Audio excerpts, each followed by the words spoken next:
కావేరి మీరేంటి ఇక్కడ? నేను సీలేరులో చిన్న షూటింగ్ ఉంటే వచ్చాను.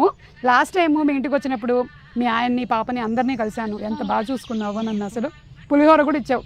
డబ్బా నా దగ్గర ఉండిపోయింది, అది ఇచ్చేద్దామని వచ్చా. డబ్బా ఇవ్వడానికి హైదరాబాద్ నుండి సీరియల్ వచ్చారా? ఏం మాట్లాడుతున్నావు కావేరి? ఆడవాళ్ళకి డబ్బా అనేది ఒక సెంటిమెంట్. 20 రూపాయల డబ్బా కోసం 20,000 ఖర్చు పెట్టుకొని వచ్చా. నాకు అర్థమవుతుంది. అవును, మీ ఆయన తాగుడు మానేశాడా? మీరు రండి, కాఫీ పెట్టాను. త్రినాథ్ గారు బాగున్నారండి? నానా బాగున్నావా? గుర్తున్నానా? లాస్ట్ టైం వచ్చేసి వెళ్ళాను కదా. అవును, ఏంటి మసాజ్ చేస్తుంది? రాత్రి దాగింది దిగలేదు. అయ్యో, దానికి మసాజా? మంచి కోఆపరేషన్. త్రినాథ్ గారు అరటి పండ్ల వ్యాపారం అది బాగా నడుస్తుందండి? బ్రహ్మాండం. అది తాగడం అది ఇంకా మీరు మానేయలేదు? అప్పుడప్పుడు అలా.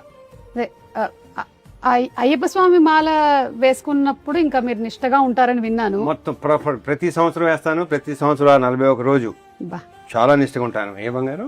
చాలా మంచి అలవాటు అండి అసలు నిజంగా. మా నాన్నగారు కూడా అయ్యప్ప స్వామి మాల వేసుకునేవాళ్ళు 41 రోజులు. ఆయన కూడా అంతకు ముందు వెనక. మీరు నాన్న కూడా? మా నాన్న కూడా సేమ్ ఆల్మోస్ట్.